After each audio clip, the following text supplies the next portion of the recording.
Hello and welcome to Relationships, the Good, the Bad, the Ugly podcast. Coming to you straight out of Texas, I'm your host, Shane Moore, and I'll be here for the next 2 hours, taking your questions and comments by chat and call in. Tonight's topic is the danger of the malignant narcissist. The malignant narcissist is at the far end of the spectrum. It's the person with the narcissistic personality disorder, which, by the way, is not curable. It's incurable. And we will get into the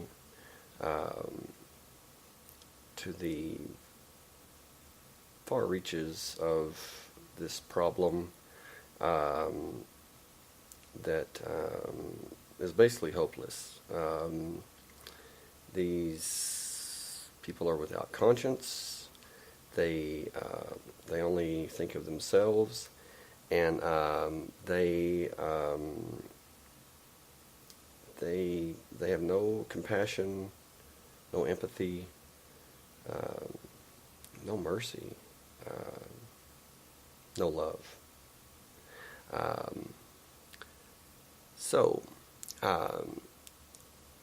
They manipulate, they lie, they cheat, steal. Like I said, when you have no conscience, you're a very dangerous person. Conscience is the watchdog of heaven, and without conscience, anything is possible. So, when I come back, please join me as we go in depth to the mind and the workings of the malignant narcissist.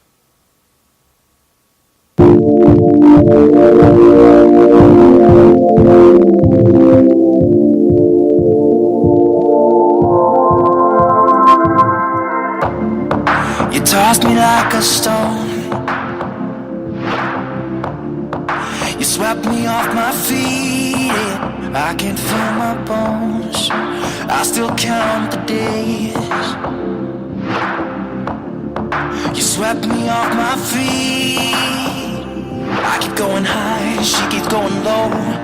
Something feels wrong right now, I know. Something feels wrong. You don't wait for me, 'cause I keep breathing fire. I won't wait for you, 'cause you keep telling lies. I keep going high, she keeps going low. At the end of the day, she's gone low. You don't wait for me, 'cause I keep breathing fire. And you keep telling lies.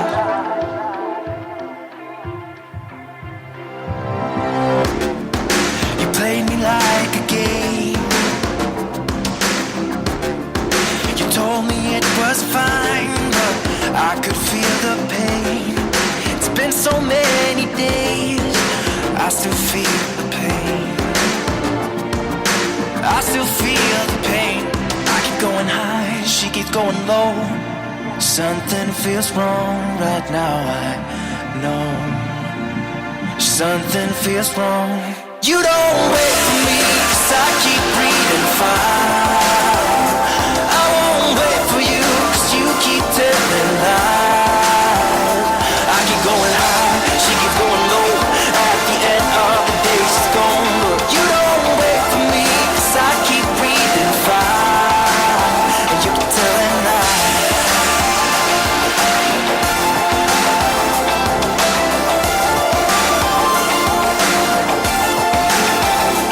I keep going high, she keeps going low. At the end of the day, she's gone low. You don't wait for me, 'cause I keep breathing fire. And you keep telling lies.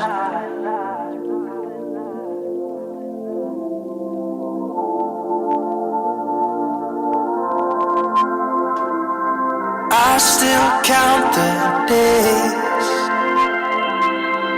I still feel the pain.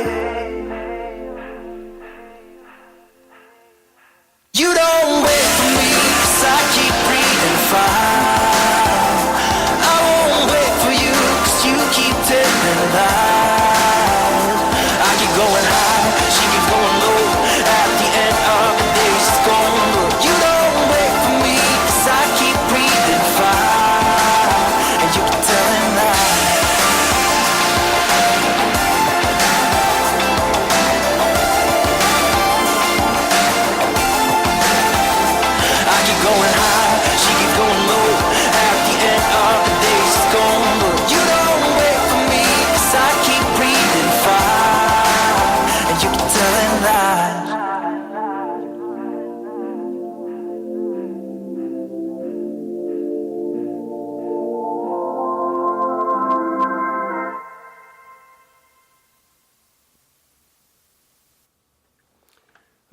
back.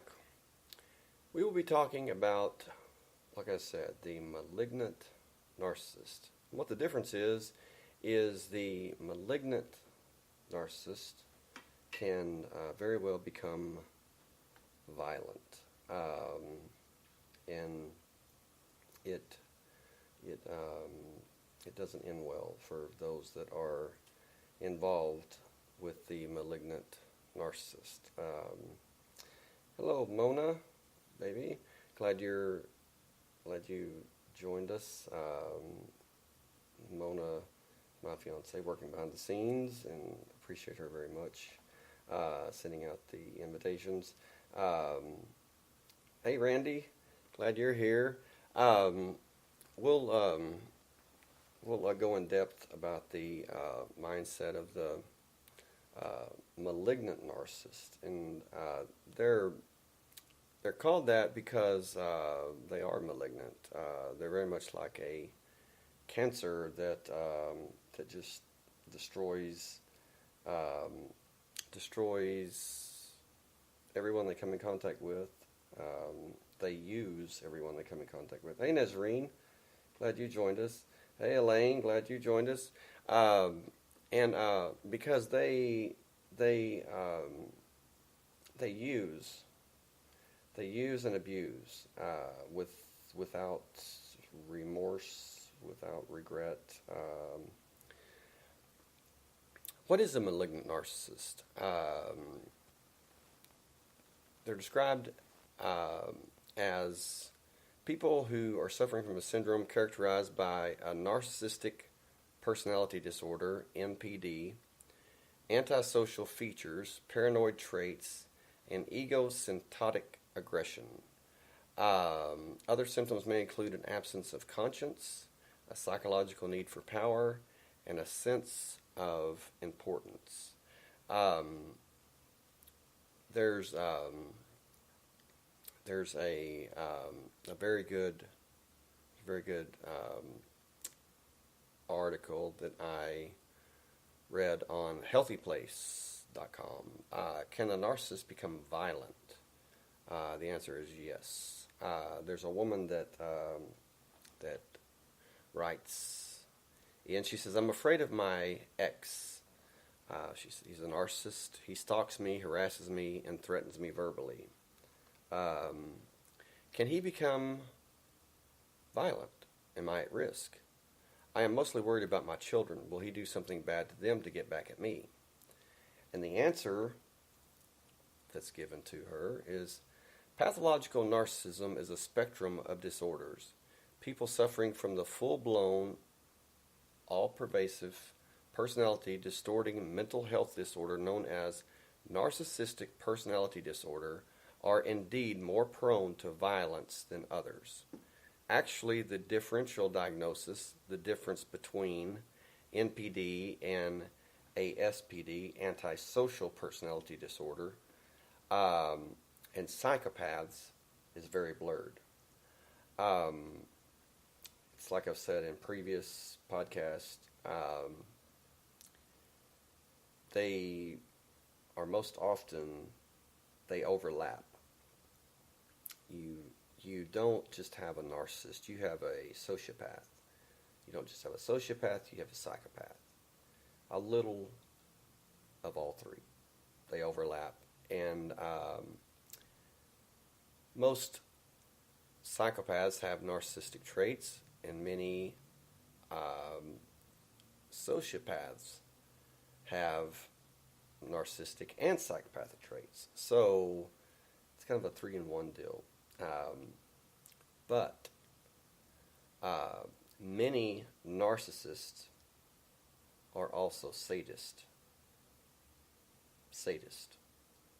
They derive gratification in inflicting pain on other people and seeing them suffer. Very, very, very bad. I mean, it's, that's a bad, it's a bad mindset to have. And this is where you find people who are basically dead inside. They're cruel. You could say heartless, and that would be a correct definition. Because the narcissist, the malignant narcissist, well, the narcissist, just your garden variety narcissist, they don't have a heart like you and I have. They only care about themselves and no one else, nothing else. They don't care about anything but only what they can gain.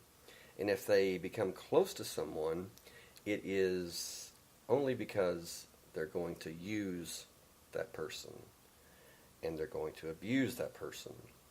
You see, the narcissist must always be superior. Always.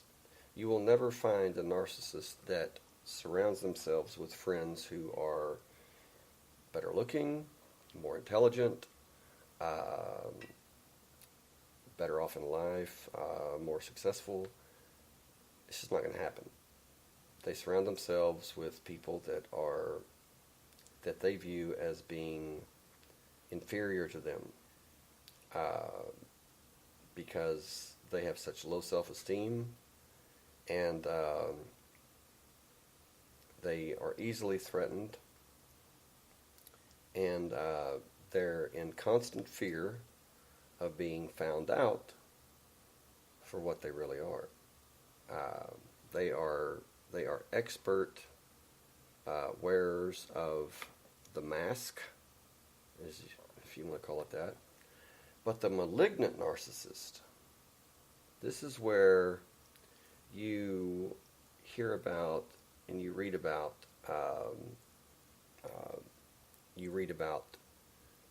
when the relationship ends, or, well, I'll just put it bluntly. This is where you hear about murders taking place.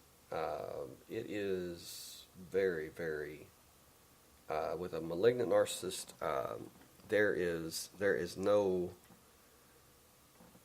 nothing that they will not do to save face, so to speak.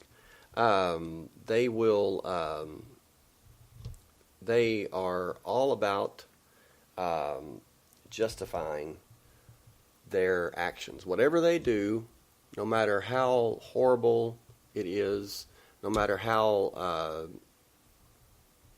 violent or insane it is, they always have a justification for it. Always. Randy, you say, my ex used to say something to the effect of, why should I be friends with someone if I don't benefit from it? Absolutely. That's their mindset. And with the malignant narcissist, it even goes further. The malignant narcissist, they do not love their spouse. They don't even love their children. You see, it's not that they don't love. It's that they cannot love. Now, if you want to call it genetic, if you want to call it, I have my own theory on it, and I'll just go out on a limb and, I'll say it. I've said it before, I'll say it again. The reason that there's no cure for it is because it's not a medical condition. It's not a physical condition. It's a spiritual condition. And those of you that have experienced it, that have experienced the malignant narcissist, you tell me, when that person shows, when that person takes the mask off, is it the person that you know, or do you see something else there? I call it the monster. You see what has been boiling under the surface, and it is frightening, and it is It is unsettling, and if you see it, if they take the mask off and you see the monster that's been boiling underneath the surface, my advice is find somewhere to go. Get out. Do not stay. Don't allow them to talk you into staying, because many of them will. Because once you see that, once they remove the mask, it's going to happen a lot more. It's going to happen more frequently. That's one thing that the narcissist will not do. That's their main fear, is having that mask taken off, or taking off the mask.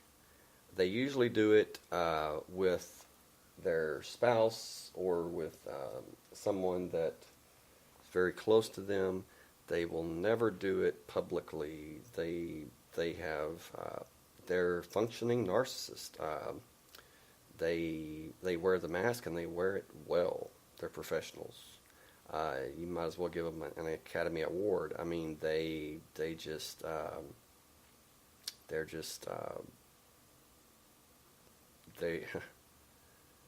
they're actors, and they can keep up the act for only so long, and then the mask comes off.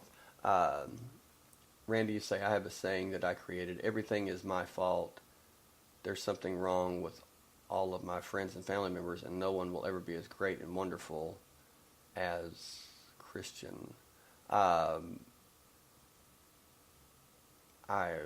take it that Christian was your ex. I'm not sure. But you have a saying that I have a saying I created. Okay, everything is my fault, therefore something is wrong. There's something wrong with all my friends and family members, and no one will ever be as great and wonderful as Christian. If you're talking about your ex, then yes, that's very much a form of brainwashing, mind control. I mean, that's exactly what he wanted you to do, is to accept blame for everything, because to the narcissist, nothing is their fault. They're perfect. There's nothing wrong with them. Elaine, you say, in my honest opinion, relationships should be mutually beneficial, uplifting one another. A narcissist likes to suppress, belittle, and demean the other individual. Absolutely. Nazarene, you say, incapable to give or receive love. That's right. Absolutely. Elaine, you say, they don't love themselves, so how can they love another? Yes, absolutely. Nazarene, you say, I see evil. Yes, absolutely. It's like Jekyll and Hyde. Randy, you say, I always thought it was weird when he would kiss me. I would open my eyes sometimes, and he had his eyes open, and he was looking off behind me. Out of 3 years we were together, he told me I looked cute once when I was all dressed up to go to his cousin's funeral. Very dark.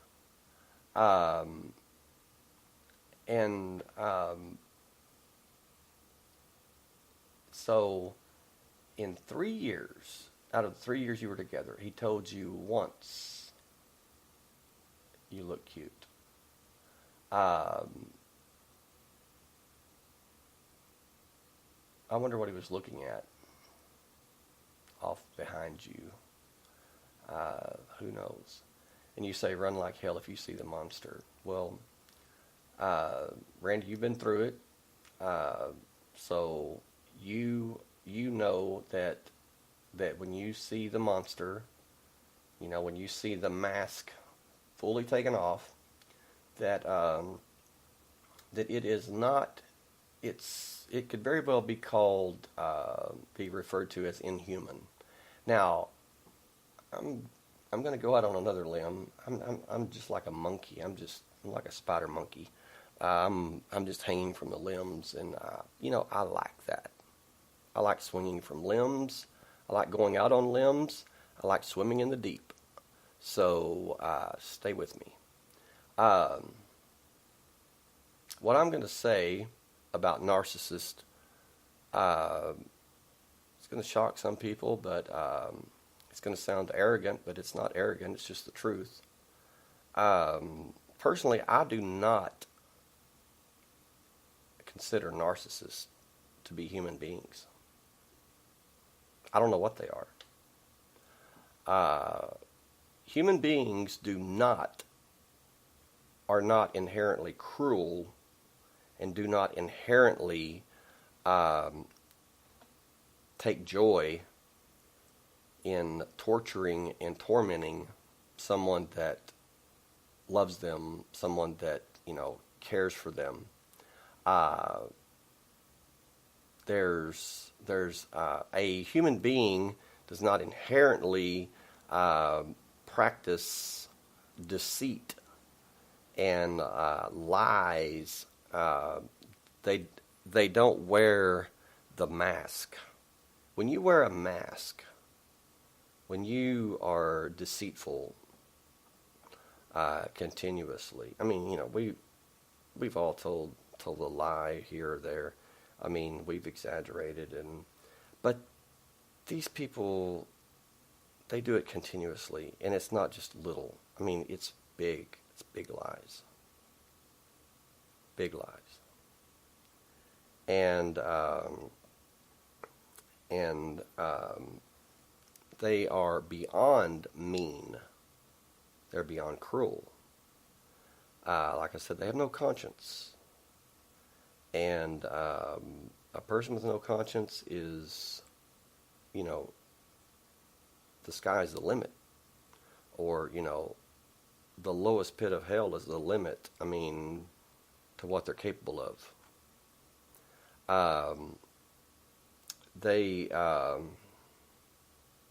A human being does not sit and devise ways to take advantage of people, to take advantage of the weak, to take advantage of those who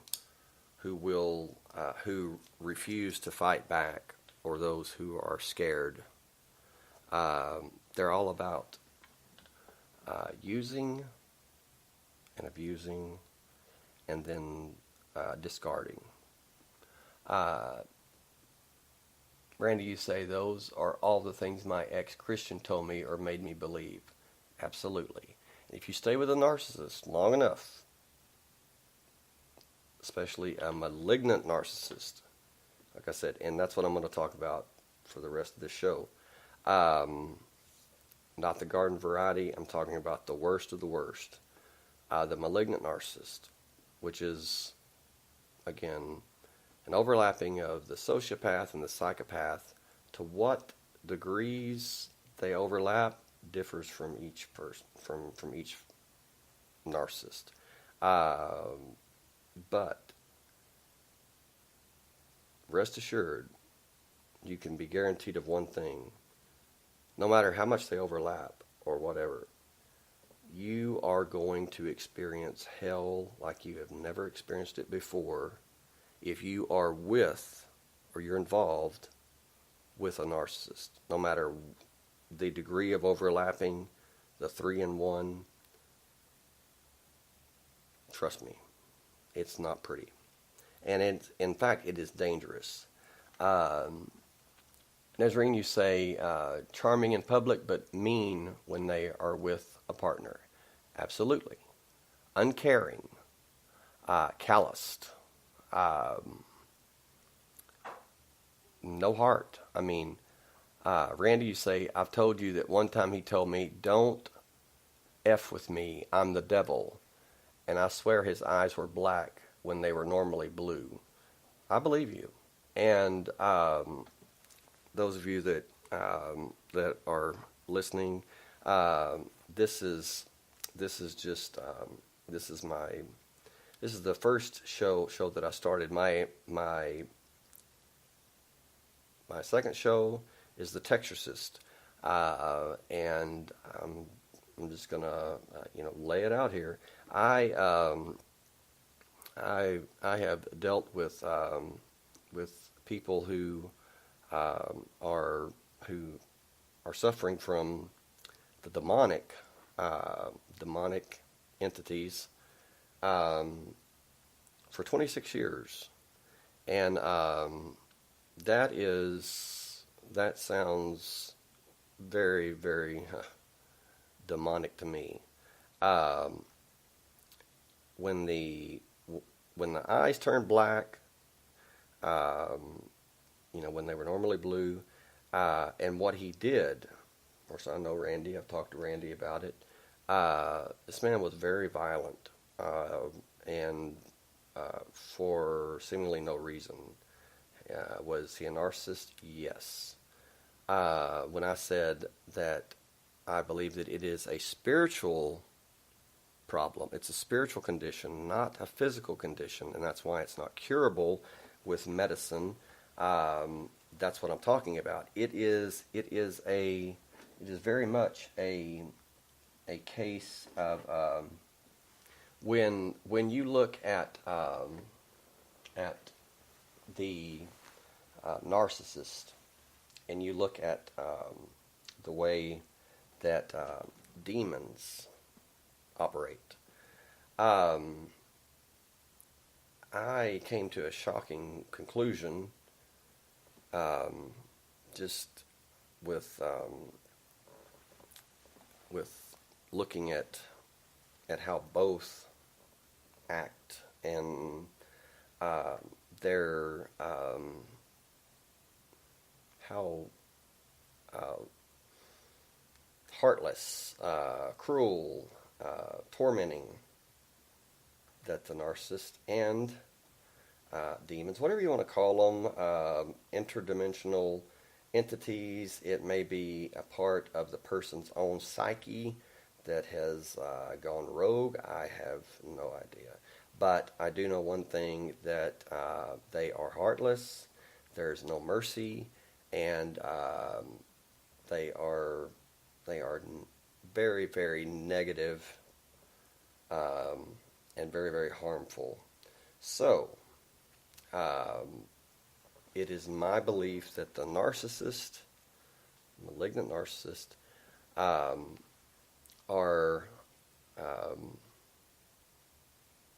suffering from actually have a problem with the demonic, and whatever that, however you want to define that. Like I said, I'm not saying that it's fallen angels. I'm not saying that it's this or that. I'm saying that whatever it is, whether it be a part of the person's own mind, part of their, bad seed, whatever you want to call it, it doesn't matter. It doesn't matter what it is. What matters is it is negative. It is exceedingly negative and dark and black and just, unbelievably, it's like the bottomless pit. I mean, it just goes on and on and on. The cruelty, the one thing that I'd like to say about the narcissist is, and correct me if I'm wrong, those of you that have been through it, there is that characteristic grin, that smirk, when you're hurting and you're crying, and they're standing there, maybe over you, or they're looking down at you, which is a common narcissistic trait. They always will be looking down at you. They will put it in such a way that they are always, even in general settings, they will always make sure that they are over you. They'll always make sure that you are on your toes, that you are walking on eggshells, that you're nervous. You're nervous because you know that they are unpredictable, and you know that abuse can be right around the corner. I mean, you know. Elaine, you say, you know my situation, Shane and Mona, and from what I've shared with the group, our group on Facebook, the Spiritual Advancement Society, he kept calling on different numbers when I left and no longer wanted a relationship. Found out about a month and a half ago he had a private investigator follow me and question me about my sons, etc., and wanted to know what guy was moving in when it was my sons bringing some things over to store at my apartment when they were between apartments months ago. Knock on wood, nothing since then. Wow. He hired a private investigator to follow you. Questioned you about your sons. Yeah, that's a malignant narcissist. And that's one of the warning signs. When the guy you're dating or the girl you're dating, whatever, when they call and check to make sure that you are where you say you are, much less this psycho hiring a private investigator to follow you.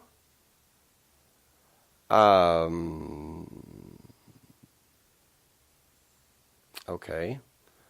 And I guess his concern was that you were cheating on him. Correct? Correct me if I'm wrong, but that he was worried about you cheating on him.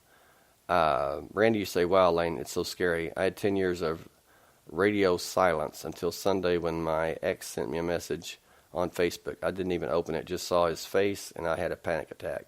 Alfredo showed up to bring me a hoodie, and I handed him my phone. He read the message asking me to add him, my ex, to my friends, and we can chat if you want.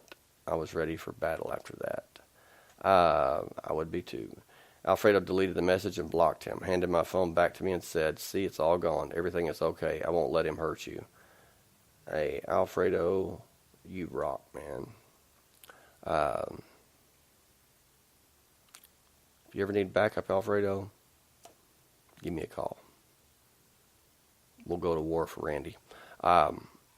Absolutely.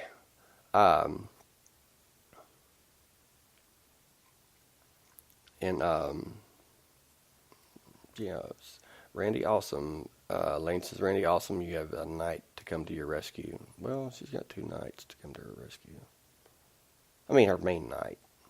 And I could be like the sidekick or something, you know.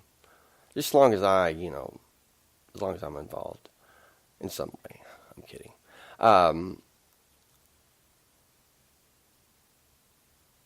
Randy, you say, Shane, I just got the chills. I woke up to him standing over me. I'd slept on the couch upstairs the night he broke into his sister's house. Absolutely. See, they're, to me, they're demonic. And what they do is to them, that's normal. They're always standing over you. You will never find a narcissist that dates a woman that is taller than him.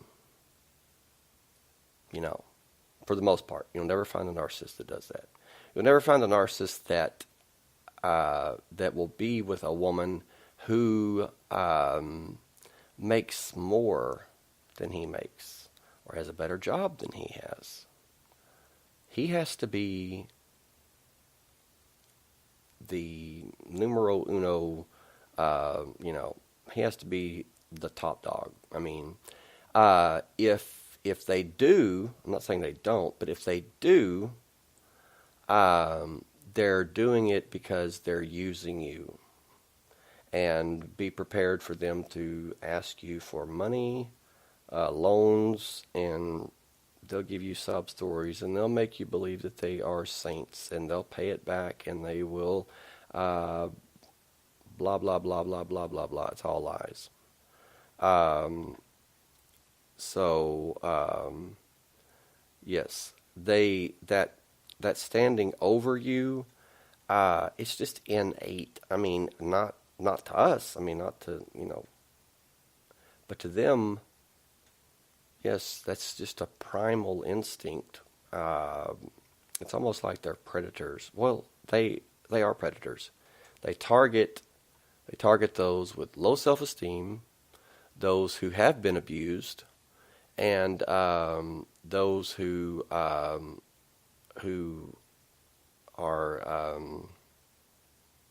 down on their luck, or those who are very compassionate, very loving, very giving, especially those who believe that they can save them. Target, target, target, target. Elaine, you said, son came in and asked me about two guys in the parking lot. You say, oh yeah, cheating, seeing other people, blah, blah, blah. I'm like, whatever, I'm loyal, but why do you care? Stick a fork in me when I was done. Well, that's that is the number one cause of narcissistic murder, and it's most often the man killing the woman, and it is over suspected infidelity. Now, there's alcohol involved a lot of times, drugs involved a lot of times, but it doesn't have to be. It's still the number one cause. There was a study done over several years of phone calls between people in a relationship, and the number one the number one thing that caused murder was suspected infidelity, or the narcissist believing that the woman was cheating on him.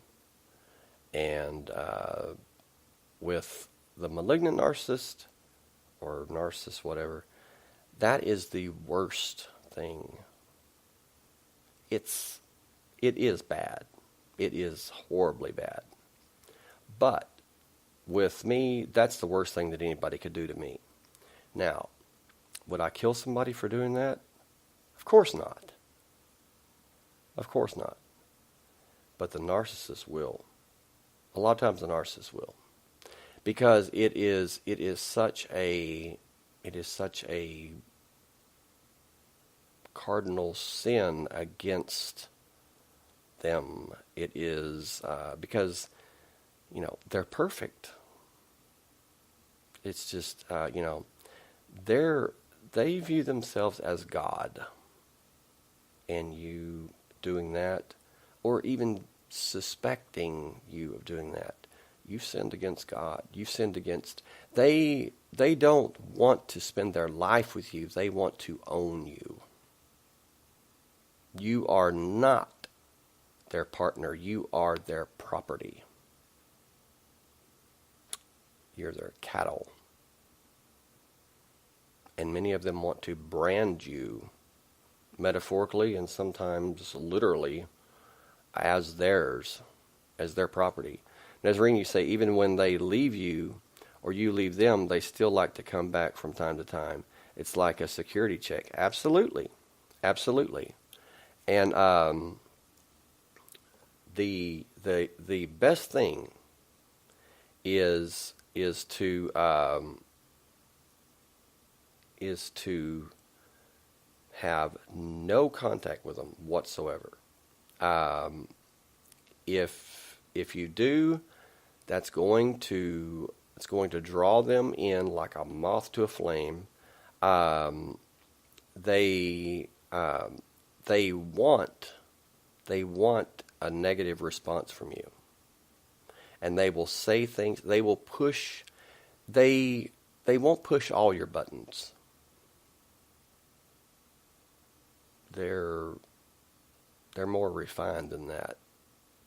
You have to remember they're professional. I mean, this is not something that they're trying out. This is something that they have that they excel in, something that they have learned over time and perfected. They don't push all your buttons. They know which buttons to push. They know what to say and how to say it to get to hurt you the deepest, to hurt you the most, and to ultimately destroy you. And they don't hesitate to do it. Not at all. In fact, they take great pleasure in doing it. So you tell me, is that a human being? Or does that sound like a human being, or does that sound more like a demon, or something, that we would say was from hell? I believe it's the latter. Randy, you say I was the only one working and going to college, so that's not always the case. Yes. So he was using you, using and abusing you at the same time. And then Elaine, you say, absolutely, Nazarene, I think my light drew him in to me, but my strength scared him. Yes. Randy, you say, but he felt like he shouldn't have to start at the bottom. They were supposed to just see how amazing he is and start him closer to the top. That's right. Absolutely. Most narcissists, they bounce from job to job. Because they're brilliant. They have all the answers, and they want all the attention. So when they're hired at a place, they don't want to start at the bottom. And if they do, they find ways to rub elbows with managers and CEOs and people like that. And they often want to be friends with, say, the president of the company or the CEO, or I mean, it's crazy. Not just friends, but I mean, like, hang out on the weekends and barbecue and go on vacation with them, and when they pitch their ideas to the CEO, who does not know them from Adam, I mean, or they try to talk to them and they're slighted, or, the CEO or the president of the company says, that's not a good idea. I'm not interested in, it doesn't work that way. You need to put in the work and climb the ladder to the top, Oftentimes they'll quit and say that they were justified in quitting because their talents were not appreciated, their brilliance was not seen, and they blame whoever for not seeing it. They're blind; they just can't see how great I am. That's true, absolutely. Randy, you say I'd broken up with him, and he came to his sister's house to convince me to take him back. My bedroom was in the basement. Thank God I decided to sleep on the couch upstairs, so the neighbors heard me yelling and screaming, and they called the police. I didn't have a phone. A couple of months later, I read an article about the percentage of women who are killed after leaving an abusive relationship, and it terrified me. That's true. That's true. And that's why that I'm, that's why that I do these shows. That's why that I, shout it from the rooftops. Narcissists, they're not just, someone who's in love with themselves, you have to understand they are dangerous. They are, I'm not saying they're all violent, but they're more prone to violence. And those that are violent, if they're violent once they cross that line, expect it to get much, much worse, because it's going to. They don't stop there. That's a license for them to take it further, and they do. Elaine, you say, oh, he said, I look like a woman that would not date a black man, so he viewed me as a challenge, it would seem. Then he thought my sweetness was a weakness. He also knew I carry, but he never knew where the gun was in the house, but knew it was accessible to me, and he knew I also went to the gun range, and I showed him my target practice sheet. Laugh out loud. Yeah, that's, to the narcissist, it is, it's all smoke and mirrors. They,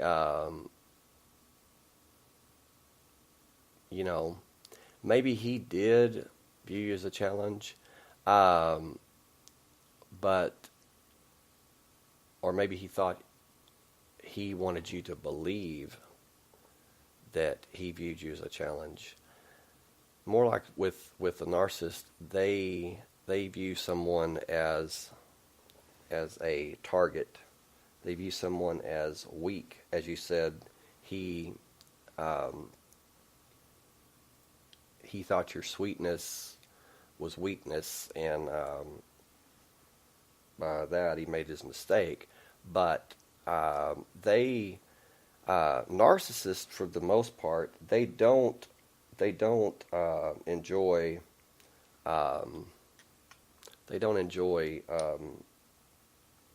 challenges. They want the easy prey. They want someone that's going to take abuse, and basically they want someone that's going to blame themselves. It's going to take the blame for everything. And you say, I'm sorry for anyone who has experienced a narcissist. I am too. And that's, like I said, that's why I do these shows, because it is becoming increasingly worse. I don't know if it's an increase in narcissism, or if it is. I truthfully believe that it is more of people that are waking up. And let's face it, I mean, more women go through this than men. I mean, it's just a fact. So it's more women that are waking up and realizing that they're in a relationship with a narcissist, and it is, if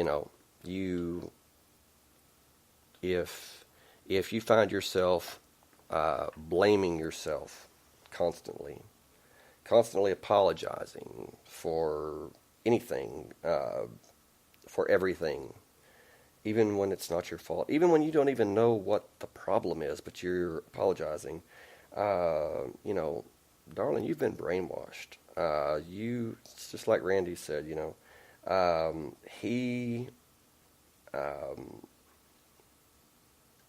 that's what he wanted her to do. That's what he wanted her to say. It's what he wanted her to believe. And she did. She did believe it. Now, Randy, let me ask you, was he intelligent enough to,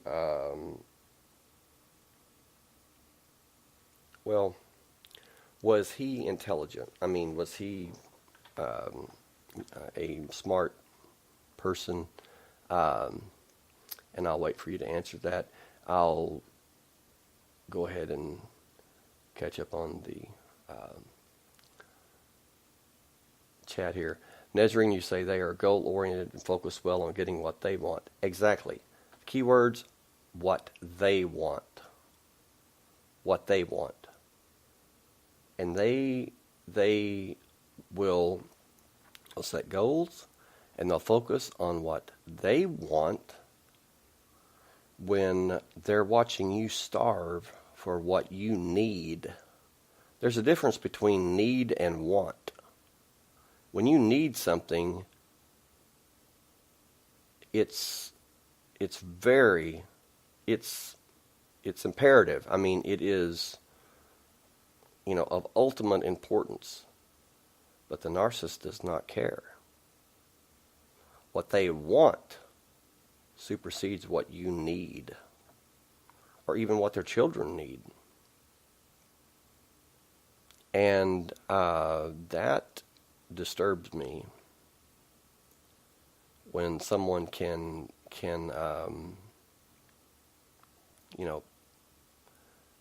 be so uncaring and just callous towards their own child. But see, to the narcissist, it's just someone else to use. They're not affectionate unless unless they want sex. Then they are.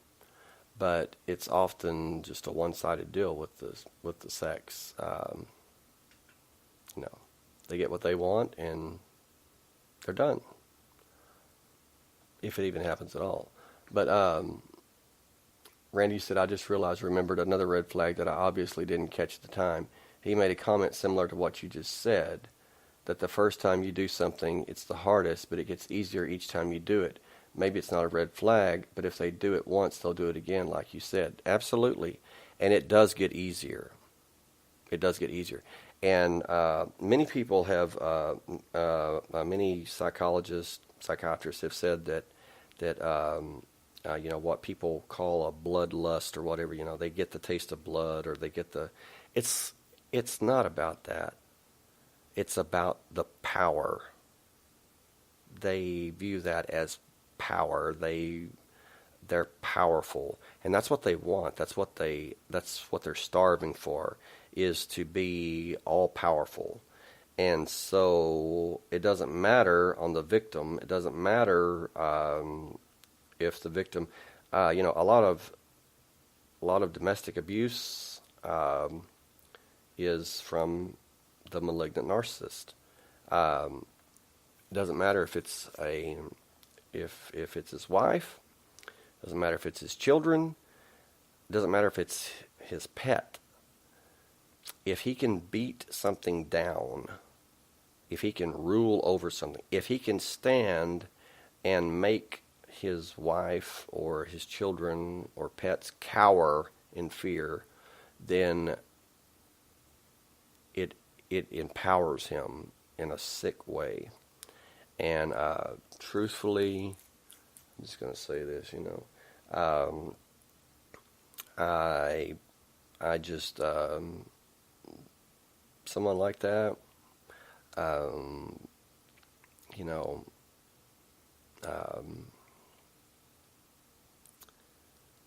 just really would have no problem beating their ass into the pavement very efficiently, effectively, and quickly. That's just, can't stand that. So, Randy, you said he was pretty smart, really into networking, computer stuff. We went to high school together, but didn't talk until we were at community college. He was there for computer networking, and I was going to be a dental assistant. Nezrine, you say a child is just another tool they use, and that's right. That's right, and that's sad, but it's very true. Randy, so he was pretty smart. So do you think that that that's how he was. That's how he manipulated you. How he basically brainwashed you, or controlled your mind to believe things that you would not normally believe, or do you think it's something beyond what he was capable of? And I'm just putting that out there. I mean, feel free to disagree with me. Please don't anybody just agree with me because it's you think that. No, I don't want yes men. I want to know what you really feel, and you're not going to offend me in the least way. So please just be honest. And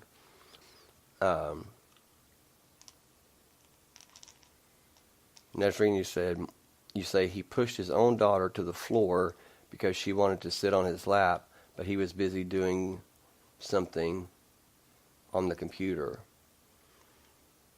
Elaine, you say, Nazreen, that is bad. That is worse than bad. Ooh. That is unacceptable in any universe. That is just, I've never,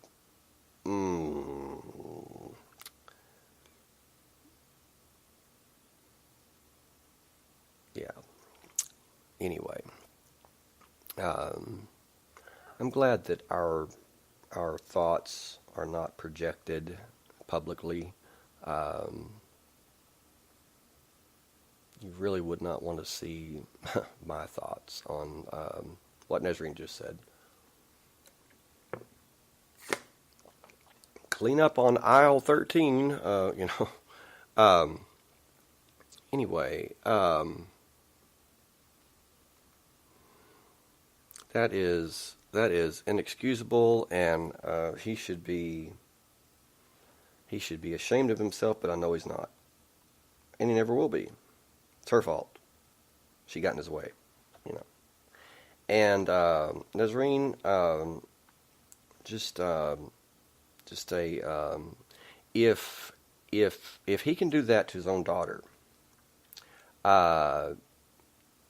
you need to be very, very careful with him, because if he can do that to his own daughter, he can do a lot more. He's capable of it. He has that mindset. Or I should say the lack of a mindset. That is horrible. But anyway, I'm going to take a short break here. I'll be back in 3 minutes, and we will discuss more into this. You say he apologized many times after that. Yes, but with the apology, it's like I can thrust a knife into someone. I can stab someone. I pull the knife out and I can say, "Hey, I'm sorry. Wow, I just lost it there. I'm sorry I stabbed you." I could say it 1,000,000 times. Does it stop the person from bleeding? Does it stop the wound? Does apologizing do anything? No. It just, it's moot. I mean, at that point, I mean, when you do something like that, when you do something so bad, violent, and you say, and she now refuses to be hugged or kissed by him, and he still wonders why. See? to him, he didn't do anything wrong. She deserved it. I don't care how many times he apologized. She knows that he doesn't mean it. And you know he doesn't mean it. And they don't mean it.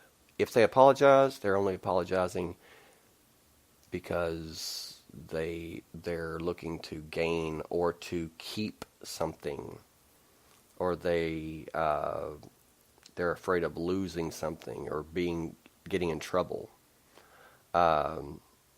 Just be very, very careful with him. Randy, you say he gaslighted me a lot. I would see something or call him out on something, and he would tell me that's not what I saw or not what happened. Like even after he hit me, I said, I can't believe you just hit me. And he responded with, no, I didn't hit you. That's right. And what is amazing is that some of the narcissists, some of the malignant narcissists, they could pass a lie detector test with what you just said. He hit you, ran his hand through your car window, hit you, and then he says he did not hit you. In his mind, he really believes that. So he could probably pass a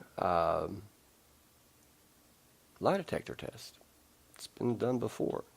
But I'll take a short break. I'll be back in 3 minutes.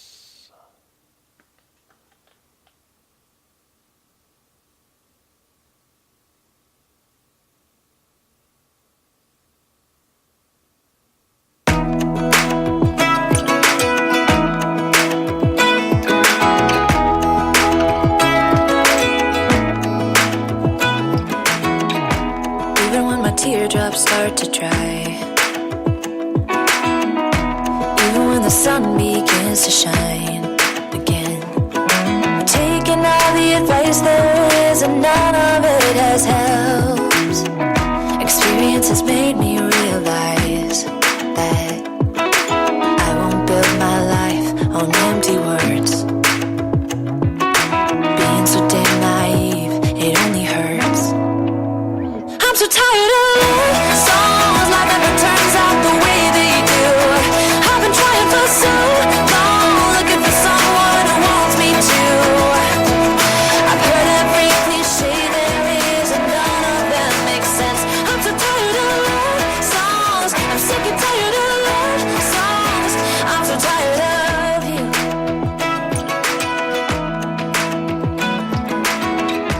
Looking back on how I used to be, always thought that love was made for me.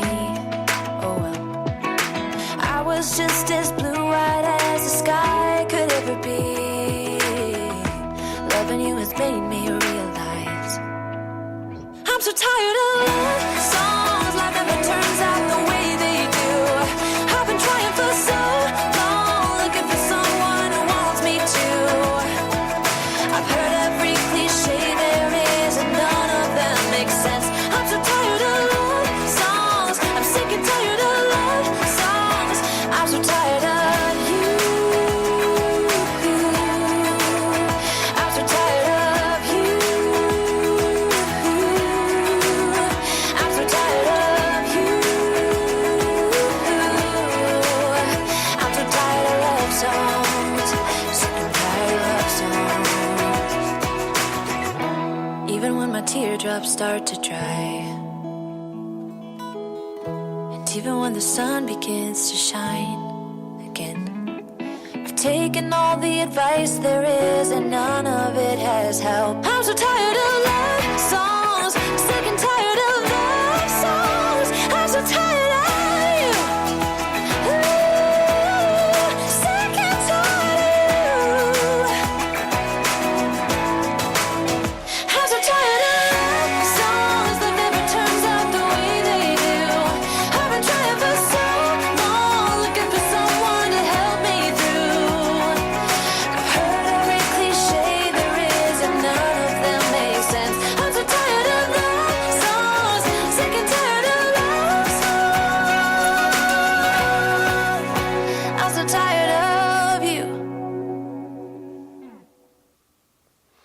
Okay, I'm back.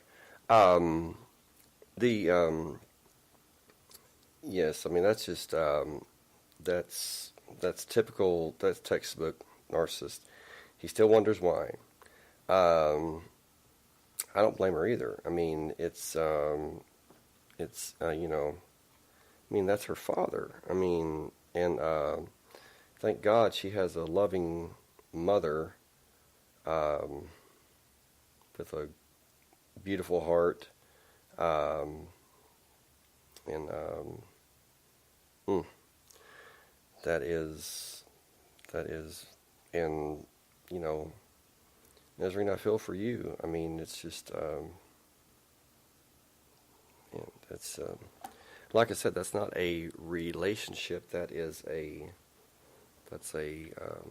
prison sentence. I mean, um, but it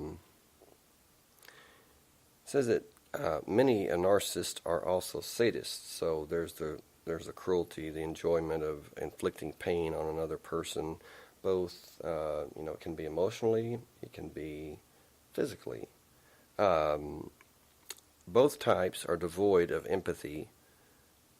They're remorseless, ruthless, and relentless in their pursuit of their goals, just like you said, Nazarene. Um, and the narcissist goal is narcissistic supply or the avoidance of narcissistic injury.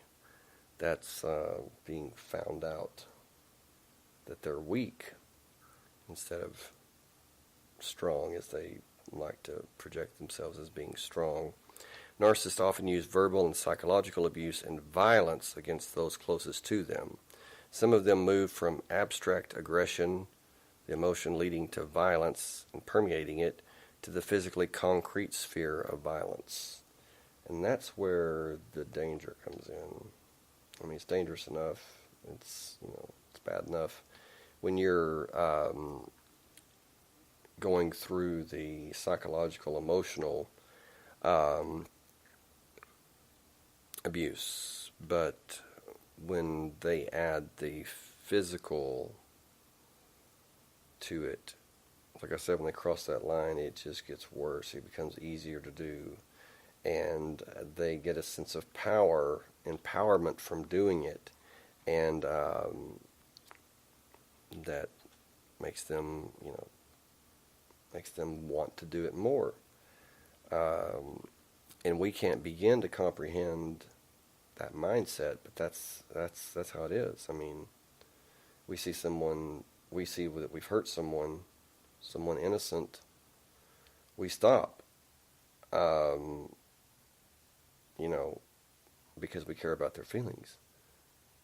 Someone who doesn't have feelings, someone who doesn't have empathy or compassion, they're not going to stop. In fact, they're just going to inflict more pain. Many narcissists are also paranoid and vindictive.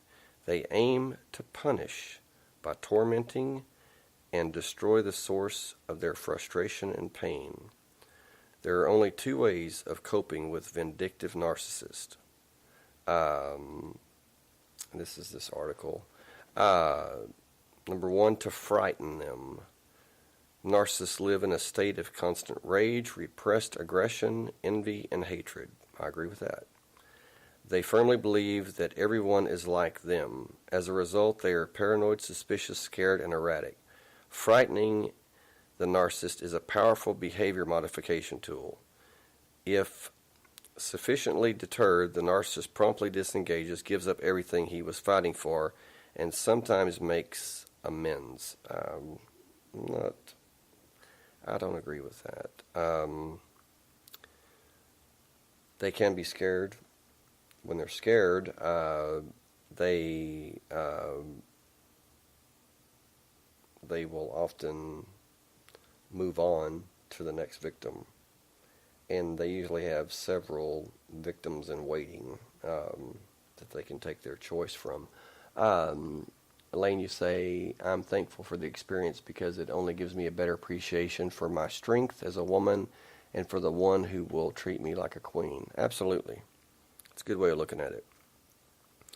To act effectively, one has to identify the vulnerabilities and susceptibilities of the narcissist and strike repeated escalating blows at them until the narcissist lets go and vanishes. And that's what always happens, is when they are confronted by someone. It's just like Jesus in the Bible. He talks about the strong man, and that's what I'm talking about, the demon and the narcissist, the malignant narcissist. Jesus said, talking about a demon, he said, when a strong man enters a house, a strong man enters a body, he says he rules that house, and everyone in it, he rules that house, and controls that house with an iron fist, He says, but when a stronger man than he comes, he binds the strong man, casts him out of the house, where there's weeping and gnashing of teeth, into the darkness. So that's what this is saying, and it's when the narcissist is confronted by someone who calls them out and basically confronts them and tells them, like, if you touch her again, you're going to be a stain on the pavement, or your brains are going to be on that wall, and mean it. Well, there you go, They're going to vanish. They're not going to stick around. They're going to find somebody, they're going to find easy prey.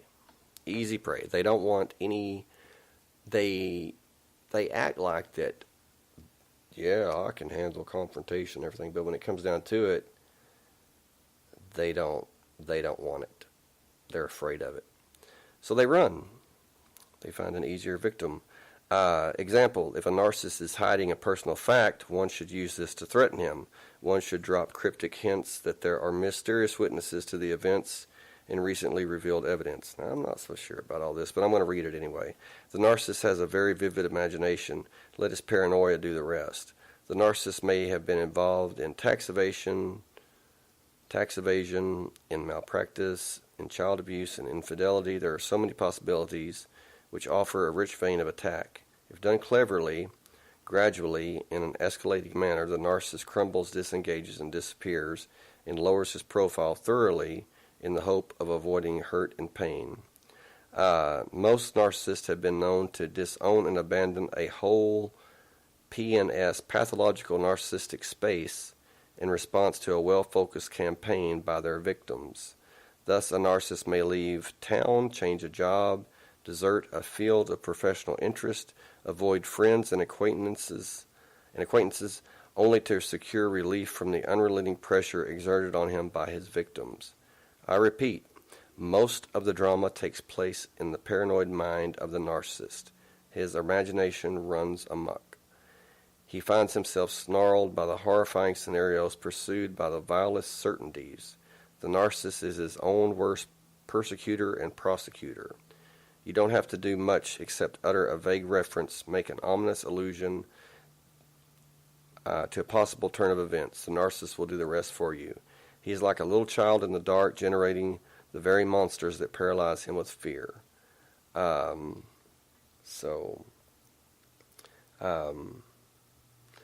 you say, he told me a lot of his secrets so easily, and I think that put him off kiltered. Yes, well, that made him, that certainly gave you power over him. Needless to add that all these activities have been pursued legally, preferably through the good services of law offices and in broad daylight. If done in the wrong way, they might constitute extortion or blackmail, harassment, and a host of other criminal offenses. So I don't think that's a good idea. Number 2, to lure them. The other way to neutralize a vindictive narcissist is to offer him continued narcissistic supply until the war is over and won by you. Dazzled by the drug of narcissistic supply, the narcissist immediately becomes tamed, forgets his vindictiveness, and triumphantly takes over his property and territory. Under the influence of narcissistic supply, the narcissist is unable to tell when he is being manipulated. He is blind, dumb, and deaf to all but the song of the NS sirens. You can make a narcissist do anything by offering, withholding, or threatening to withhold narcissistic supply. Admiration, attention, sex, all, subservience, etc. I don't agree with that either. To be honest with you,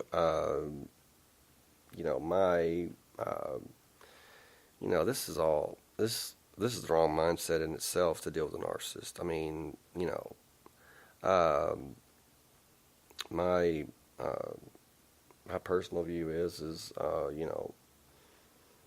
why not use a baseball bat or 12 gauge? I mean, seriously, when it comes to that point and they're hurting people that I love, I'm not gonna play these stupid games with somebody that doesn't have a conscience.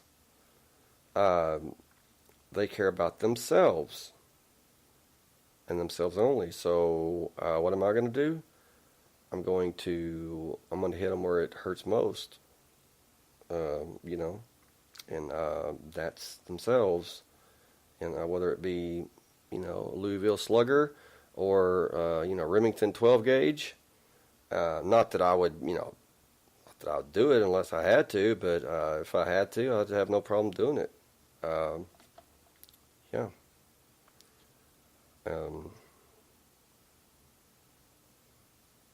It's just, that's what I think about narcissists. That's what I think about anyone that uses and abuses people that they see as being weak or helpless. Does that make me any better than them? I don't know, and I don't care.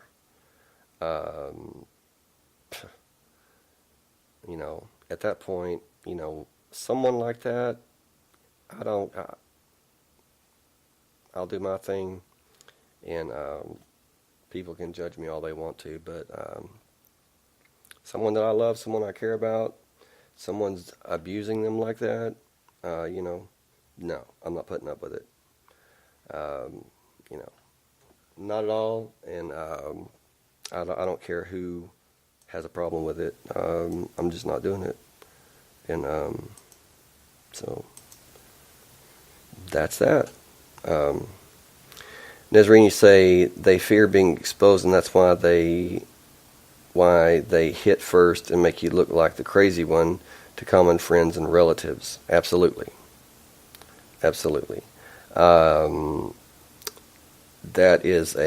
That's a very common tactic that they use, and they want to, like I said, when they make their comments, when they dig in, they really dig in deep. They know what buttons to push, and they want the most negative response from you for that very reason. So when you're consumed with rage and with unbelief and shock, well, look, she's crazy. I mean, she's acting like a crazy person. Because no one knows what they put you through behind closed doors. I know how that works. I mean, no one knows what goes on behind closed doors, and that's how they like it. That's how they want it, and that is definitely the case. And it's not pretty. It would be great if they would, if everyone knew what they were, the monsters they were, but no one, people rarely do.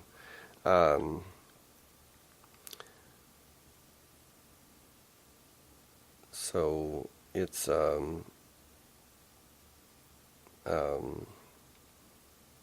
there's different things that take place that the narcissist, they justify their abuse, they justify their actions. This is an article from Psych Central by Christine Hammond. How narcissist treats their spouse. Sometimes the charm of a narcissist inhibits you from seeing narcissism. When you first met your spouse, there was something about them that was enticing. It seemed like an irresistible pull to someone who so perfectly matched your wants and needs. However, the fairy tale engagement and marriage came to an abrupt halt the day they walked down the aisle. The narcissistic spouse said they changed and they believed. So desperate to return back to the fairy tale, they became whatever the narcissist demanded. But it was not enough, and it never will be. The more you give in, the more ultimatums surface. Desperate to find another solution, you finally begin to look at their behavior. Could they be narcissistic? What does a narcissistic spouse even look like? Here are some signals to discuss. Some signs of the malignant narcissist. Number one, expects you to meet their needs at all times. You are required to anticipate what, how, and when they need admiration and adoration. This is a one-way street where you give, they take, but they don't give in return. Number two, projects their negative characteristics onto you. They say you are needy, never satisfied, ungrateful for all they do, and have unreasonable expectations. Yet your friends and family have not verbalized any such complaints about you. Randy, you say, like when I came home and his ex-girlfriend was in my apartment and I let the crazy out. I really wanted to throw both of them off my front porch, but I scared her bad enough that she ran out and didn't come back. I asked him why he had her there while I was gone, and he said, because you scare her. I responded with, I obviously don't scare her enough because she keeps coming over. Yeah, see, that's just a blatant disregard for your feelings. That's to make you feel inferior. What I often say, what if the tables were turned? What if you had an ex-boyfriend that you were bringing over? Things would, most of the time would be, it would be very, very different. There would be no reason, but it's crazy. Number three, get jealous of anyone or anything that has your attention over them. This includes children, pets, friends, family, and occupation. Their jealousy triggers intense rage and violence for which you are always blamed. Number four, provoke you to leave by being cruel during an argument. This accomplishes two things. It verifies that you will in fact one day abandon them, and it sets the narcissist up to be the victim. And they have the victim mentality, believe it or not. They're the victim. They're always the victim. You're the bad guy. You're the bad one. You're the evil one. They're not. Either way, the narcissist has gained more ammunition to use against you. Number five, punish you with abuse or neglect. The abuse can be physical, emotional, financial, sexual, or psychological. Or they will withhold love, attention, support, and communication. There is nothing unconditional about their love. It is very performance-driven. And performance-driven love is not love. They threaten abandonment. 6. They threaten abandonment if you don't comply with their wishes. Most likely you will have abandonment issues, which is why the narcissist targeted you in the first place. Your fear of abandonment will usually keep you in the relationship longer. How many of you is that, true for? I mean, I think that we all fear abandonment to some degree, but the narcissists pick up, and that's how they find their targets. That's how they find their victims. Nazarene, you say, Randy, he answered your question with an answer that first doesn't make sense and second accuses you of being the cause of his mistake. Absolutely. Typical narcissist. 7. Uses remorse as a manipulation tool. Real remorse takes time to implement in order for trust to be regained. The narcissist will expect an immediate return to the same level of trust as before. Once the spouse is identified as a narcissist, you need to understand the disorder. This is not a situation where they can go at it alone. They will need your perspective as a third party to assist in handling them. Well, I've got news for you. If you're with a narcissist, your mind, they cannot stop. They cannot help themselves. It is their nature to control your thoughts, to control your mind, to confuse you, to dominate you. It is not something that's going to go away. In fact, it's something that's going to get worse. And they will use shame to control you. They will use humiliation or threatened humiliation. And God forbid that they ever have pictures of you or anything like that they can use against you. Because don't think they won't use them. They will. And they will paint you in the worst light they can, not to tear you down so much as to build themselves up, make themselves look good. Randy, you say, I'm pretty sure he had a plan with a friend of his. He was asleep on the couch. His friend called and asked to come over. I told the friend that boyfriend was asleep, but the friend insisted on coming over. The friend and I were talking in the back room, and he kept trying to offer me a back rub massage. I refused. Boyfriend came in the room like he was already upset, trying to be dramatic, like he expected to catch us doing something. See? So, what's good for the goose is good for the gander. If he's going to have his girlfriend over, then you should be able to have your ex-boyfriend over, but, theoretically. Because if that's the case, then that's not a relationship. That's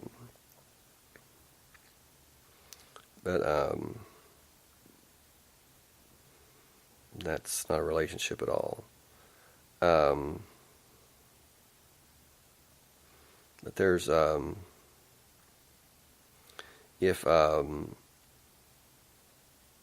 if you are in an argument, or you're going through this,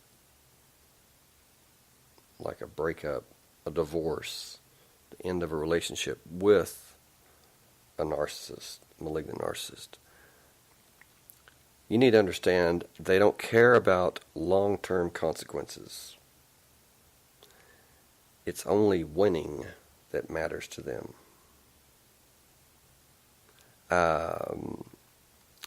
And this is not just, men. Like I said, more men than women, but there's women narcissists too. That's right, Nazarene. Peace, love, and harmony are terms that they don't know anything about. and they cannot. It's like it's so foreign to them. They can't feel it. They can't experience it. That's why that I say it's like that they're aliens. It's like that they're not human. How they win is of no concern to them, and that's perhaps the most shocking thing about conflict with a narcissist. Most of us like to think of ourselves as behaving reasonably and hopefully decently most of the time. That's not really something a narcissist thinks about. The term scorched earth, a military term to describe complete devastation, is a better way of describing it. The idea of salvaging a relationship even with his own child or children, much less his spouse, is foreign to the narcissist. His eyes skim over the details of confidences betrayed and promises broken. Not important. It's about the win and his version of truth. Does that sound familiar? Randy, you say, I had found notes and emails between him and the girl that was at my apartment talking about, I wish we never broke up, blah, blah, blah. So, of course, I was upset she was over, and I just felt it was disrespectful because she would only come over when I wasn't there. Absolutely. I mean, come on, absolutely. That's just solidifying in your mind that you're worthless, and he's of great value. I mean, number 2, they are highly focused and good at creating distractions. When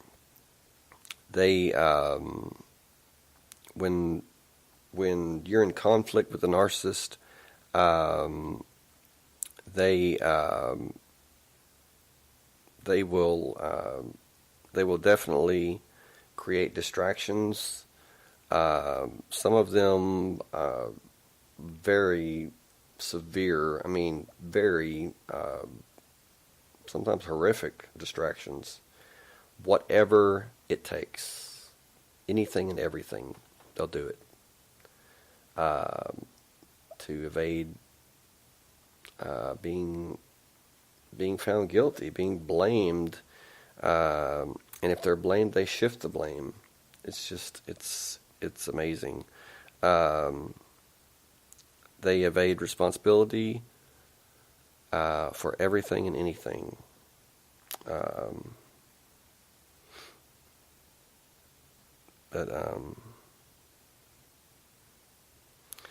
They are energized by power and game playing. Yeah, it's all a game to them. They, like I said, the pain, the tears that they cause you, it's amusing to them. It's entertaining to them. It energizes them. It feeds them. They're parasitic almost, which, demons are also parasites. I mean, metaphysically, if you want to, they're interdimensional parasites. Like I said, whether it's part of the person's mind or if you want to call them fallen angels or whatever, it doesn't matter. They're parasites. They feed off of the pain and fear and hopelessness the person's going through, feeling worthless. And the narcissist likes feeling he has power over you, so he seduces you, pushes you off by turns to keep the drama going, but that can equally be true during a breakup, conflict, or divorce. None of his actions are sincere. It's about the game.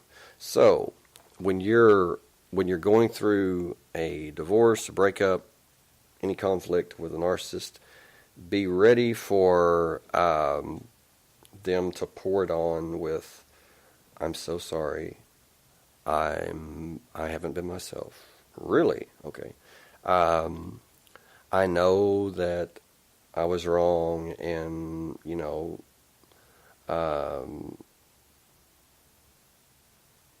I love you, and I'm going to change, and please give me another chance. And don't. After you've been hurt so many times, after you've been taken for granted so many times, after they have ignored you so many times, don't step back in. Once you're out, do not look back. It's like the mafia. When you leave, don't look back, or you'll be pulled back in. They will use smear campaigns to promote their truth. The vindictive narcissist has a warped and defensive relationship to reality and often believes the lies he tells to both himself and to other people. He doesn't see himself as a liar, but rather an embattled defender of the truth as he has come to see it. So they are not interested in a middle ground. They will not meet you halfway. The divorce that plays out in court gets a lot of press, especially when the parties are rich and famous. But the reality is most divorces are settled quietly, if not mutually, according to the attorneys I've spoken to. This is the article I'm reading. Research shows that roughly 95% of divorces are figured out by the parties one way or another without a judge present. That's just not true if there's a narcissist or two in the mix. All the usual tactics attorneys employ, negotiation, mediation, creating a middle ground so that each party feels as though she has been treated fairly, go out the window because a narcissist simply will not cooperate. Be prepared for a flurry of motions, tactics that eat up legal time and therefore run up bills, and anything else that will prolong both the agony and the expense because the narcissist needs to win at all costs. And 6, which is probably the most important. It's not over until he says it's over. Yes. Nazarene, you say no co-parenting with either. It's always counter-parenting. Yes. Sadly. It's like a big child.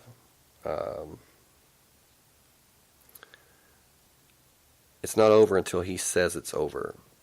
That is what many people experience both during a divorce and if there are children involved, long after.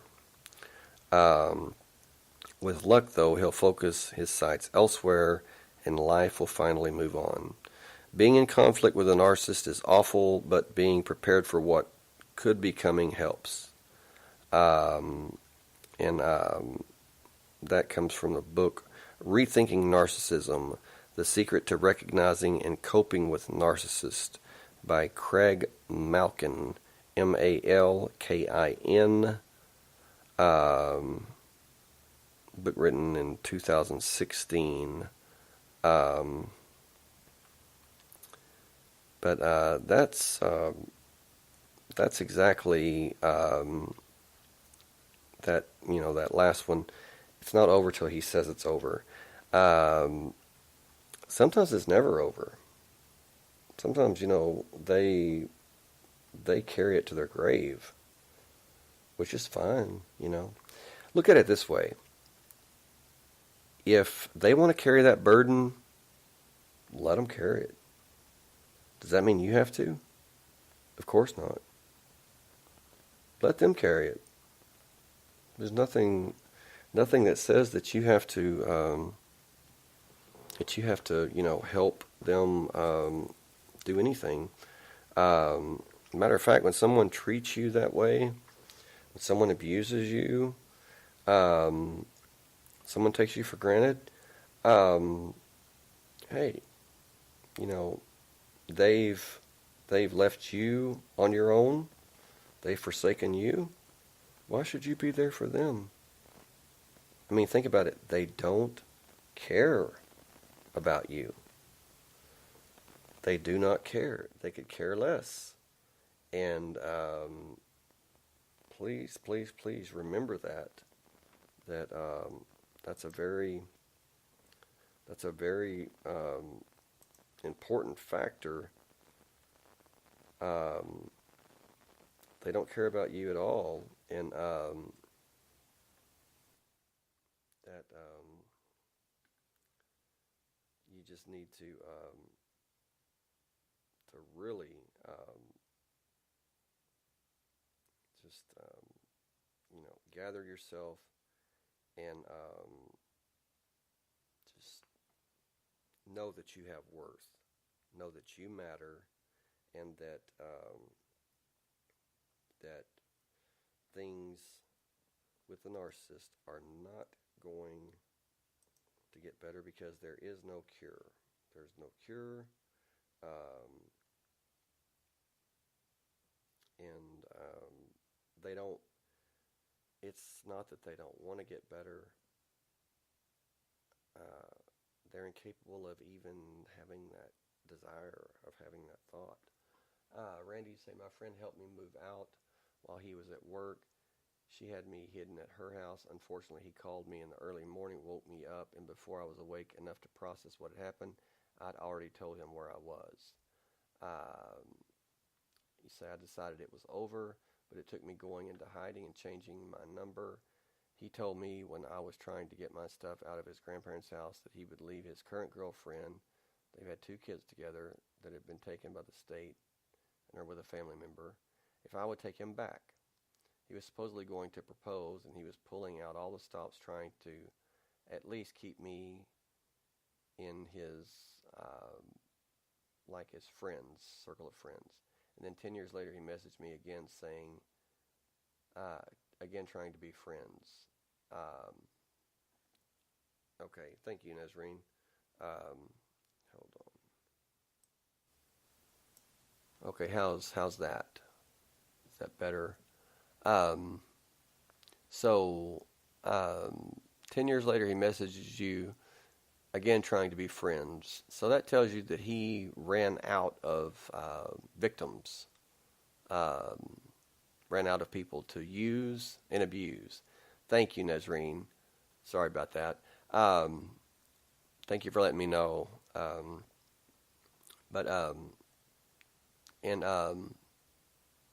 But yes, so he had probably went 10 years, and oh, okay. yeah, I don't have any way of knowing really. Of course, I have a monitor here. I can see, but what you hear may not be exactly what I hear. So thank you for that. But and you say, I wonder if he's still with her. But that was my first thought too. Yes, and it very well could be that he was just with her. He may have been with her for 10 years, and then she left, or he left her, or whatever, and then he's in need of someone that he knows or has experienced as a victim. So it's like I said, they want easy access, easy prey. They don't want to have to work at it. So he automatically comes back to you. Now,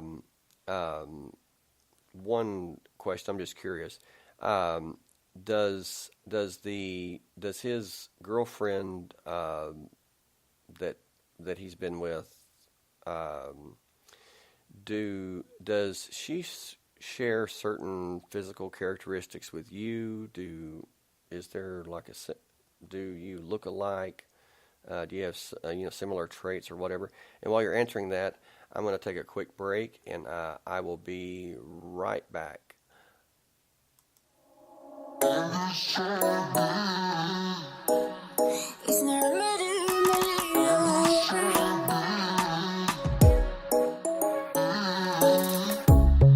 Under neon bright lights when I see you dancing on the Polaroids. Just wanna have a good time, don't you? It all goes slow, low, low. I don't wanna talk before the moment slowly slips away. Get a little dirty, baby, nothing you ain't gonna take, yeah. Fire burning like I do, under my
There's a remedy, remedy, remedy. And the way you go, baby, don't you know? There's a remedy, remedy, remedy. Yeah, yeah. There's a remedy, remedy. Yeah. Oh no, darling, Palooza, ain't gonna lose ya. I'm gonna do that. Darling, Palooza, ain't gonna lose ya. There's a remedy, remedy. Darling, Palooza, ain't gonna lose ya. I'm gonna do that. Darling, Palooza, ain't gonna lose ya. There's no remedy, remedy, yeah.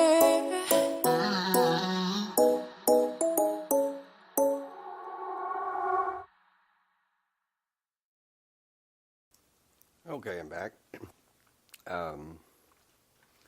You say as far as the woman that he's with now, or maybe with as far as you two having similar physical traits. You say she and I are bigger girls, older than him. She looks like she's more than a couple of years older than him. I think he's got a mommy complex, so he likes older women. That's what I suspected. It's usually the case. They very much, I said they're like predators, very much like serial killers. I mean, they have a, think about it. They have a certain type of prey that they're attracted to, that they hunt. And sometimes it's conscious, sometimes it's, subconsciously. They don't even know that they're doing it. But the mommy complex, yes. And you said that she's a couple of years. She looks like she's more than a couple of years older than him. Were you, say, a couple of years older than him, or were you quite a bit older than him?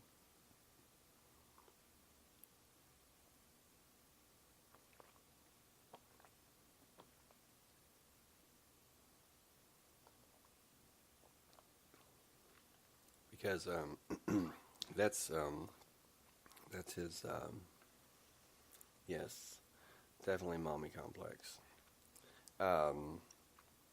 And that's what, okay, you say I'm 2 years older than he is. Okay, so that's his MO. That's his modus operandi. That's how he operates. You say bigger girls, older than him. You're a couple of years older. She looks a couple of years older. So he likes his women a little bit older. But the main thing is he has that he has the what he likes, who he goes after, and that's very predatory. The more you think about it, the more you compare a narcissist to a serial killer or, demon, you're going to find so many correlations. I mean, it's the cruelty, how they think, their pride. I'll say it again, their pride. Very prideful.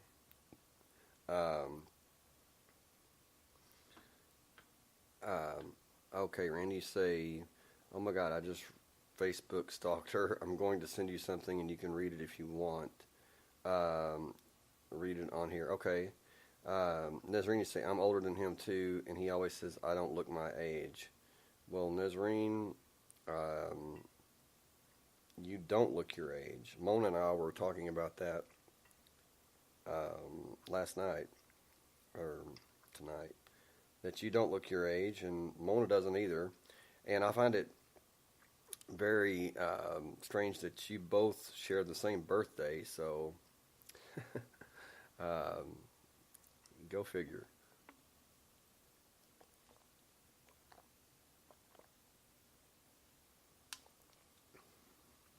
But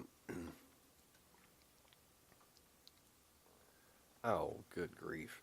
You say his mom didn't like the fact that I'm older and commented on it so many times, but you're just 4 years older than him, right? I mean, good grief! That's. I think his mom would have a problem with anything. I mean, it's her little boy, It's her little biscuit eater. I'd like to feed him a biscuit, I'll tell you that. I'd like to feed him my boot. Did I say that out loud? Well, I'm not sorry. I'm sorry. Then I'm not sorry. You mess with people that I care about, I love, yeah. The narcissist, the sociopath, the psychopath, they better run for the hills because, yeah. You say yes, 4 years and 55 days. Oh, wow, you got it down to the day. Okay, well, that's, Mona is, I'm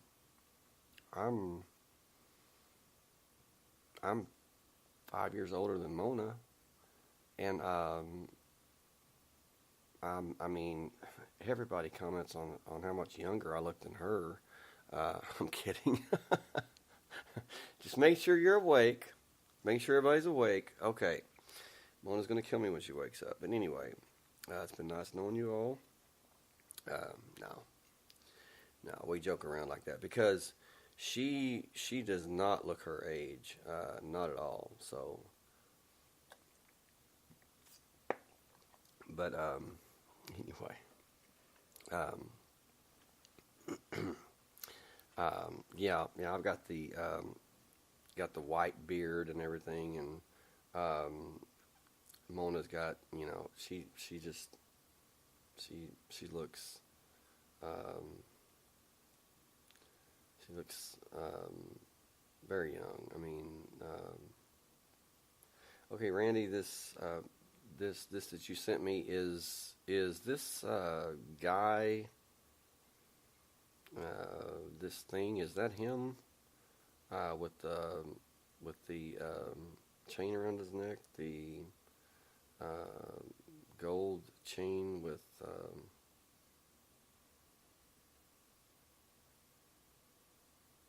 just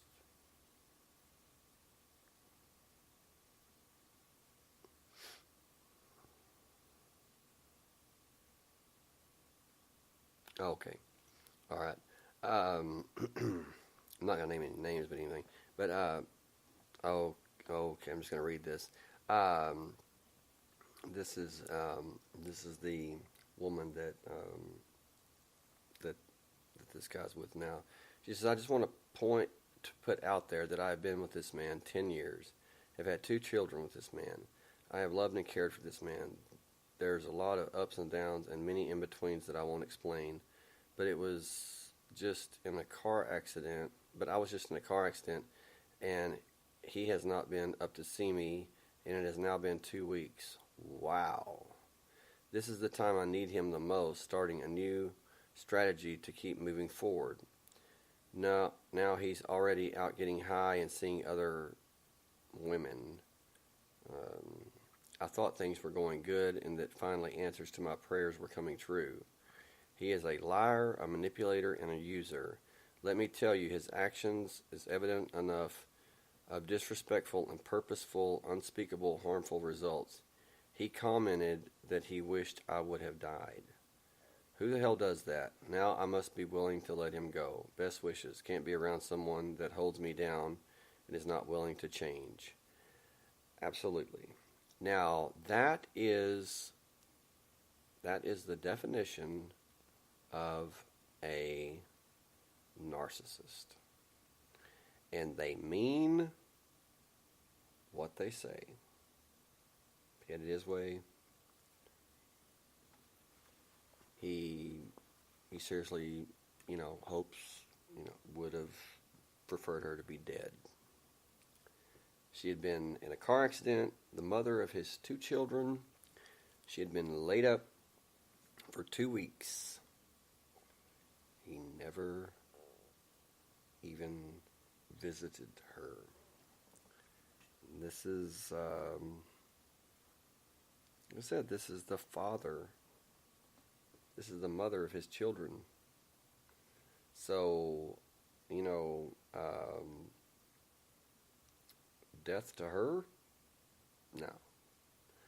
I'd say someone. If it was me, I would say someone had earned the death penalty, and it wouldn't be her. It would be him. It wouldn't be you, Randy. It'd be him. And yeah, I'd be all for it. Somebody's got to take out the garbage. And somebody like that, they're garbage. I mean, they are garbage. They are useless. Useless. They're a cancer. Okay, they got together a year after, you see, they got together a year after he and I split. It's very sad that that they can, leave abusing one woman and then just slip into somebody else's life. And, man. And he's probably abusing, another woman now. Just, having kids. And you say he got an abuse charge for hitting her when she was pregnant with her first kid. Wow. The look on his face in that picture gives me the creeps. The stupid grin you were talking about at the beginning. Yes, that is the definite mark of that's the there's always this grin, this smirk that people have that are demonically afflicted, and that would be it. That would there's always that, and it's the same whether it's an adult, whether it's a man, a woman, a child, a boy, a girl. It's always the same. It's like, it's that smirk. I want you to know that I'm here and I'm in control. And yes, you said I could see it in his eyes. Exactly. And it's the eyes that are saying it. I'm here, I'm in control. And it's the pride. They're so proud that smirk, that smile comes, and it's always the same. It's always the same smirk. And it's like, I'm here, but you can't see me. And I'm not going to show myself, but I'm going to destroy. And that's basically what this picture you just sent me. I can see it in his eyes. That's what he's saying is, destruction is written all over him. I'm going to destroy everything. I'm going to enjoy doing it. Yeah. So, very, very dangerous. And for those of you listening, if you don't think that the person that you're with, well, if you think that they may be a narcissist, a malignant narcissist, someone who possibly could get violent with you, or someone who has been violent with you, that's proof right there that Randy experienced a lot of trauma and abuse from this person, from this guy. And he put his fist through her car window and hit her. screamed at her, told her he was the devil. His eyes turned black. That's not something that is normal. I don't care what kind of personality disorder you have. That just does not happen under normal circumstances.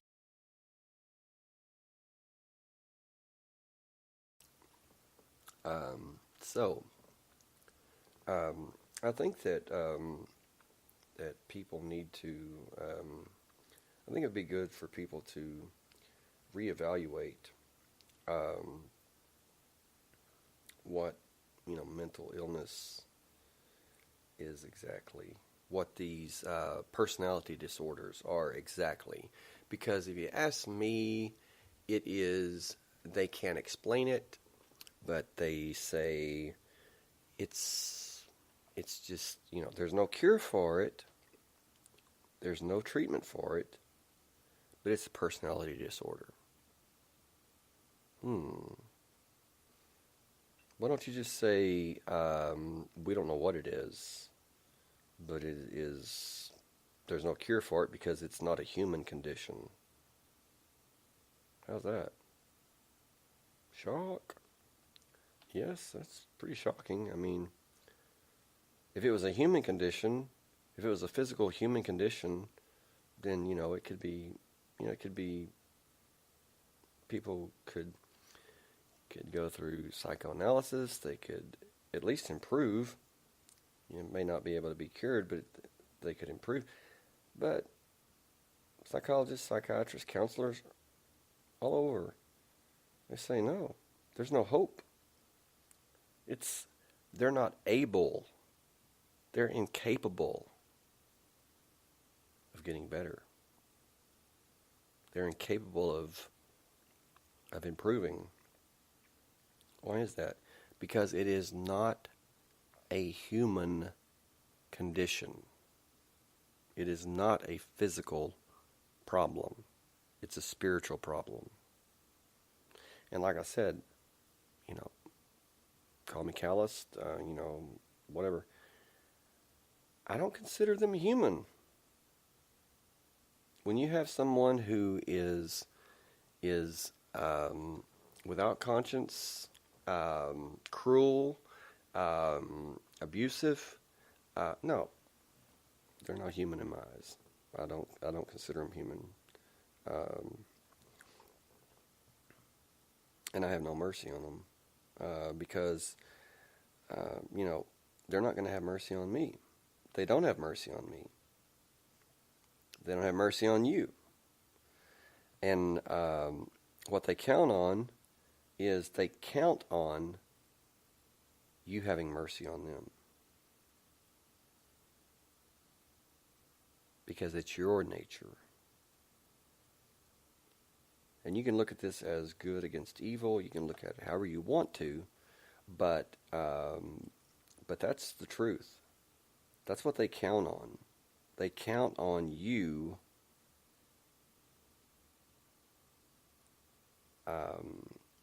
having mercy on them.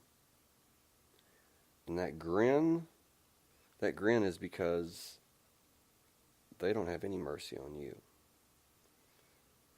They count on you caring about them. They know you care about them, but the grin is because they don't care about you at all. They only care about using you. And that's extremely sad, because people like that are going to you're going to wind up alone. Definitely, they're going to wind up alone.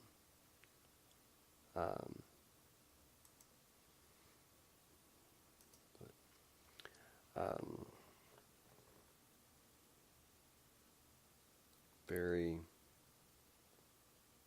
very bad. But anyway, we will. I'll take a quick break. I'll come back, and then we will have closing comments, and we will call it a night, and we will discuss this further next time. So I'll be right back.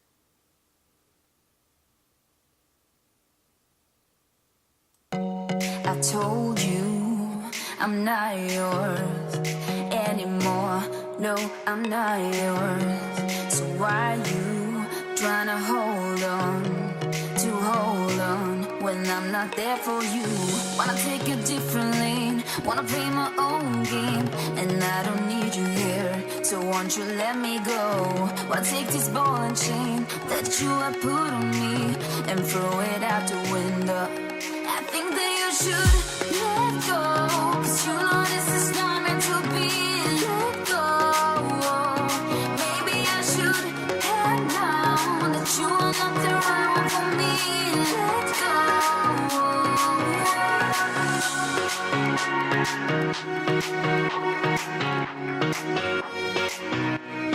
Let me go.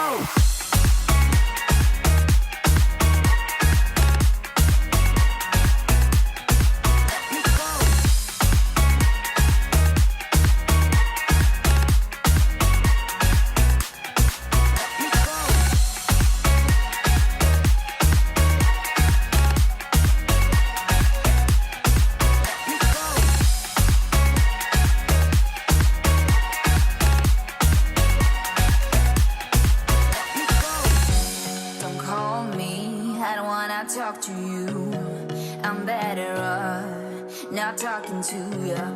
But why you trying to hold on? Wanna take a different lane, wanna play my own game, and I don't need you here, so won't you let me go? Wanna take this ball and chain that you have put on me and throw it out the window. I think that you should let go, 'cause you know this is not meant to be. Let go. Maybe I should have known that you are not the right one for me. Let go.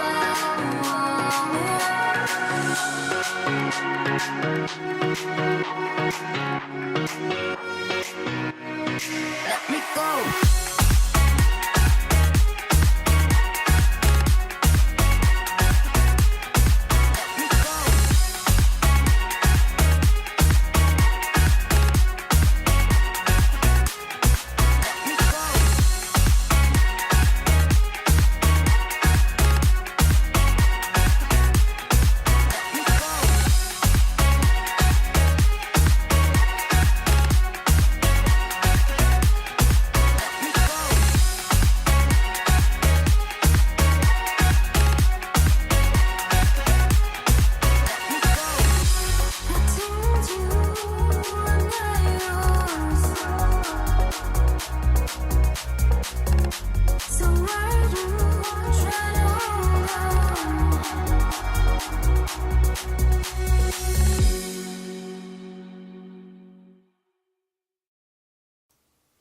Okay, and I'm back.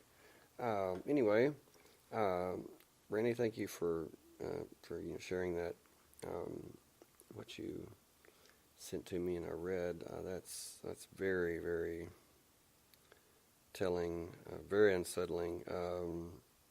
This guy's just a very textbook narcissist. I mean, he destroys those that care about him, those that love him, those that support him, those that give him their attention. But that's just it. Is it's never enough. They always want more. They always want more. It's never enough. So, that is, that picture. I could see why that it would give you the creeps, because you've been abused by him, and seeing that grin, and it brings back a lot of memories to you, and that's just that's really sad. You're a very sweet woman, beautiful inside and out, and for someone to hurt you that way, that's just unacceptable. And I don't care any context. But yeah, it's really something that he waited 10 years and hit you up on Facebook with a different, with a fake profile, and let's be friends. No, time for friendship's over. That just, just shows you just how pathetic he is. And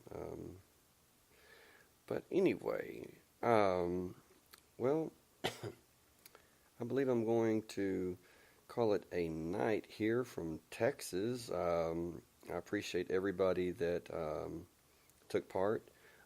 Randy, Nazreen, Elaine, thank you very much for everything. This was a very informative show tonight, mainly because of your personal experiences, and thank you so much, all of you, for sharing your personal experiences, because it's the proof's in the pudding. I mean, it's there. I mean, and it is happening more and more, and it's like it's spreading. It's like the problem is spreading. So anyway, definitely, keep your chins up, and know that it's not your problem, it's their problem. Nazreen, you are welcome, my dear. You are welcome. And please, if you are yes, Randy, that's true. You say it's too bad that there are 3 of us at least in our Facebook group that have dealt with this. Yeah, and there's many more. It is, and that's why that I do these shows. That's why that I speak on this so often, is because so many people are experiencing it, or have experienced it, or are going through it, and you can't escape it. You do matter. It's, you're not hopeless. Please understand that. And if you need to talk to someone, or you'd like to contact me, like talk to me, I would love to talk to you. If you're going through something like this, you can reach me at smoore, SMOORE .good.bad.ugly.podcast @gmail.com, or you can go through Spreaker. I have two different shows. You can both of the contact information's up there. You can contact me either way. If this show has been helpful to you, and you like what you hear, you like the topics, please hit the like button, and please follow me. I'd appreciate that, and I'll follow you back. And Randy says, or please even message me on Facebook if you want to. Okay, Randy. Randy Lehman. Absolutely. Thank you, Randy. If you're going through this, Randy is someone who has been through it, and so yes, that's very kind of you, Randy. And Randy can help you because she knows the fear and knows the dread and the tactics and everything. So absolutely. And thank you very much for being here, for taking part. Love and light to you all. Love you all. See you next time. Good night from Texas. Take care.